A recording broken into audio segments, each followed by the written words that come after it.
Здравствуйте, дорогие друзья! Я приветствую вас на новой лекции канала «Жизнь после жизни есть, я знаю», который посвящен доказательствам жизни после смерти и устройству потустороннего мира, куда каждый из нас попадает по завершении своего земного пути, где и воссоединяется с ранее усопшими родными и любимыми и продолжает бесконечное путешествие по нашей прекрасной и удивительной Вселенной. Если вам нравится то, что мы делаем, вы можете поддержать работу нашего канала донатом по ссылке в описании видео. Благодаря вашей поддержке наши ресурсы остаются бесплатными для всех. Большое вам спасибо! Сегодня я расскажу вам о самом неблагополучном уровне посмертного мира, на который лучше не попадать и не задерживаться там даже на мгновение, поскольку это во всех смыслах ужасное место, в котором, тем не менее, по неосторожности или невежественности может оказаться любой. Но предупрежден значит вооружен, и потому мы просто обязаны изучить это неприятное место и помнить о его существовании. Приступим. Когда человек умирает, то есть сбрасывает свое физическое тело, он выходит из него, наблюдает происходящие вокруг события со стороны, отмечает появление у него новых способностей, другие перемены и начинает путешествие по областям нефизического, потустороннего мира. Куда приведет его это путешествие, зависит исключительно от него самого, от того, как он прожил жизнь, от уровня духовного развития и знаний, от состояния его личного духовного мира, от его внутренних соответствий внешнему окружению. На протяжении столетий в литературе, посвященной исследованиям тонкого мира и внетелесным путешествиям, встречается одна и та же абсолютно коррелирующая между собой информация о существовании невероятно неприятной области того света, максимально близкой к Земле. Часто ее описывают как область мрака, тумана и призрачной дымки, в которой обитают крайне несчастные и токсичные души, не понимающие, что они уже завершили свой земной путь, не осознающие сути произошедшей с ними со смертью их тел перемены. Они не могут подняться выше в иерархии духовных колец или уровней Вселенной, как не могут и вернуться в физический мир. Такие сущности влачат жалкое существование, мучаются голодом и жаждой. Они не способны удовлетворить последствия своих пагубных привычек и зависимостей, из-за чего еще более преисполняются обидой, злобой и тьмой, а также желанием вредить всем остальным. Они цепляются ко всем, кто случайно, намеренно или по заслугам оказывается в этой туманной области. Нападают на них, издеваются, оскорбляют самыми гнусными словами, пытаются ввести в заблуждение, утащить за собой, навсегда погрузив в состояние зла и невежества. План мрачной призрачной дымки и его обитателей иногда можно услышать в момент засыпания, проходя просоночное состояние. Многие слышали эти странные, угрожающие и сквернословящие голоса в голове перед тем, как заснуть, и списывали их на галлюцинации. Эти же мерзкие голоса можно услышать, используя инструменты связи с потусторонним миром посредством электронного голосового феномена и устройств инструментальной транскоммуникации. С обладателями этих же голосов часто связываются всяческие гадатели, коледующие, использующие доску Уия и прочие инструменты связи с тем светом в неумелых руках, способные сбить с толку, запутать и причинить вред живущим. Дымку населяют те, кто в физической жизни не открыл в себе любви, добра и порядочности. не обрел знаний и не развил внутренние соответствия более красивым и приятным планам потустороннего мира.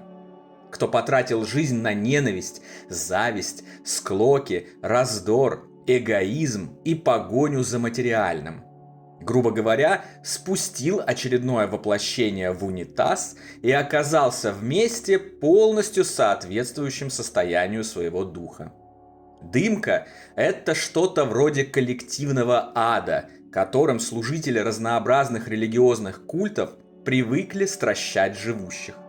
Доля истины в их страшилках, конечно, есть, но лишь малая доля, в конечном итоге далекая от реальности, поскольку этот ад не управляется единым начальником, сатаной, и не является чьим-то наказанием за какие-либо проступки, а его обитатели содержат себя в его плену сами, никто их там не заточает и не держит, кроме них самих. Они в любой момент могут покинуть это место, настроив корректные соответствия своего внутреннего мира внешней реальности через наполнение его любовью, добром и светом, через отказ от негативных мыслей и эмоций. Но будучи носителями мрака, они не могут осознать, что это ненормально, уверены в том, что такое состояние духа и есть норма, и потому им невероятно трудно эвакуироваться из дымки. Они продолжают проживать в ней, еще больше погружаясь в океан тьмы. Так, например, широко известны свидетельства внетелесных путешественников по тонким мирам о наличии в определенных местах дымки целых огромных куч, состоящих из шевелящихся и извивающихся тел, похожих на скопление дождевых червей.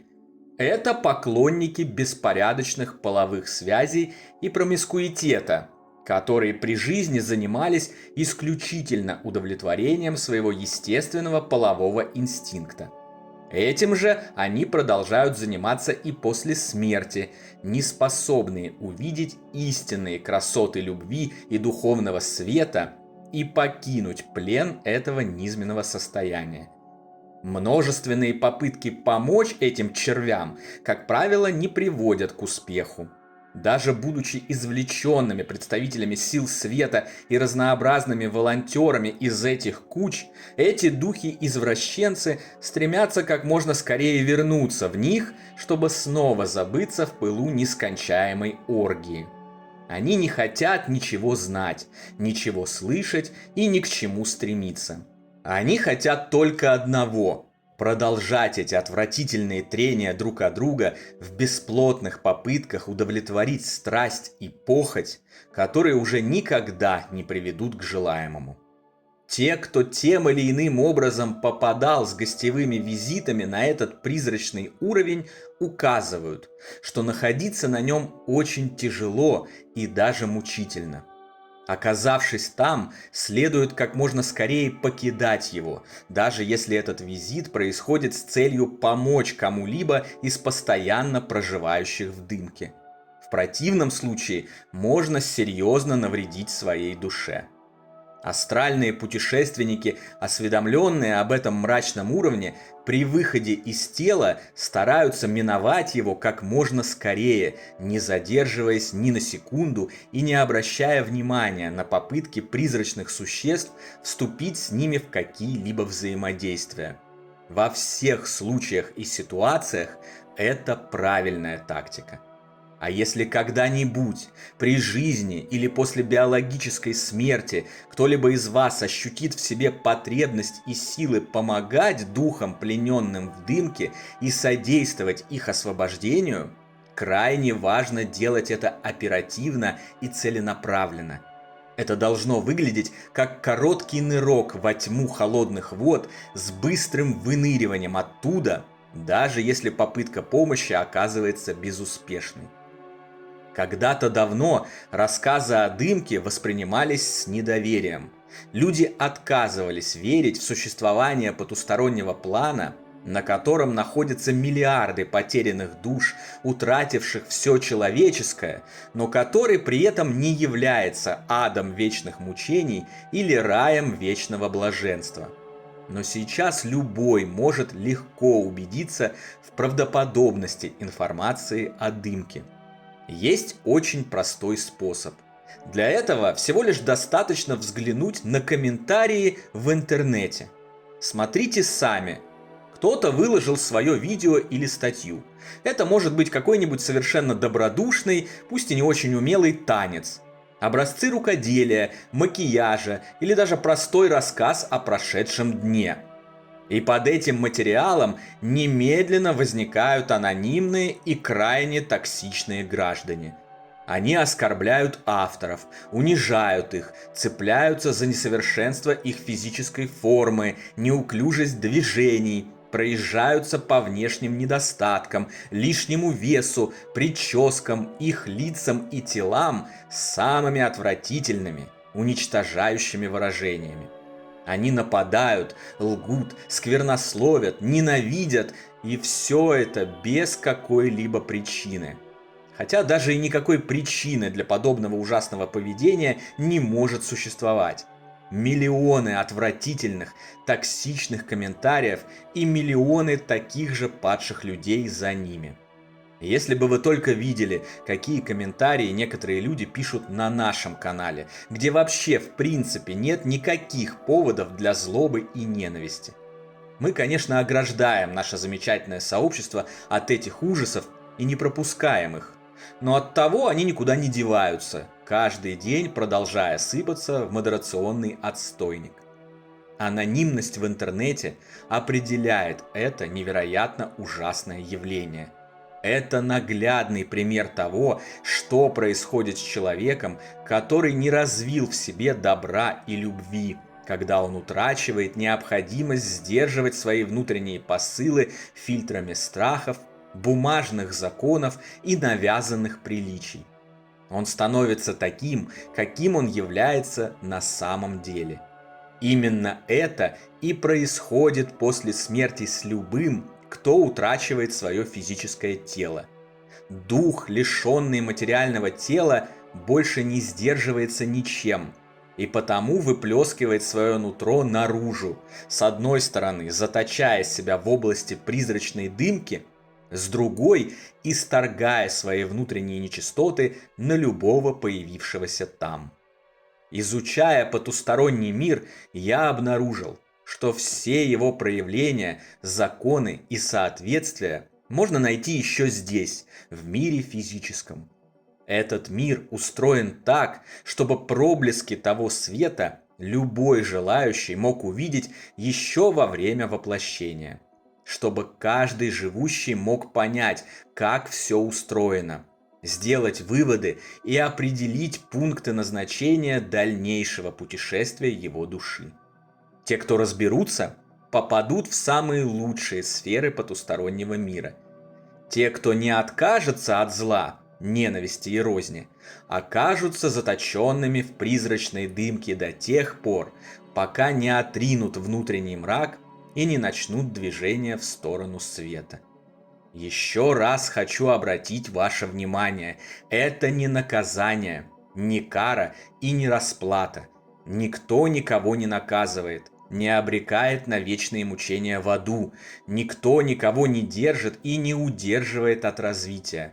Все и всегда сосредоточено в руках самого человека, и он в любой момент может отказаться от зла и отправиться по пути любви, добра и света, а следовательно и в более прекрасной реальности, где будет здоров, красив и счастлив. Удивительно, призрачная дымка – это место, куда не хочется попадать никому, но очень многие своими же руками, поступками и мыслями с титаническим усердием делают все для того, чтобы оказаться именно там. Это какой-то невероятный абсурд. Снова и снова эти люди бьют молотком себе по пальцам, пляшут на граблях, а затем искренне удивляются тому, что это больно, и винят в этом окружающих. Бога, кого угодно, только не себя. Это и есть один из главных парадоксов так называемого Homo sapiens, который мешает всем нам зажить счастливо, отказаться от уничтожения друг друга и другой жизни на планете, от насилия, жестокости и войн. Парадокс, который, тем не менее, критически важно преодолеть, если мы хотим выжить как вид, а не пасть жертвой очередной волны вымирания. Что касается меня, то лично я всей душой верю, что нам удастся это сделать. Возможно, не прямо сейчас, и даже не через несколько веков, но рано или поздно обязательно. Просто потому, что любовь и добро всегда торжествуют и никогда не перестают. Вся Вселенная наглядно свидетельствует об этом. На сегодня это все, дорогие друзья. Дополнительную интересную и полезную информацию за пределами лекций, ответы на ваши вопросы о жизни после смерти в целом и по этой лекции в частности, а также познавательные статьи о потустороннем мире вы найдете в нашем телеграм-канале.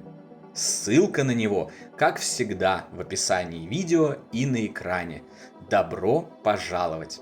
Встречаемся на новой лекции здесь же, на нашем YouTube-канале. А пока всего вам самого лучшего, волшебного и замечательного.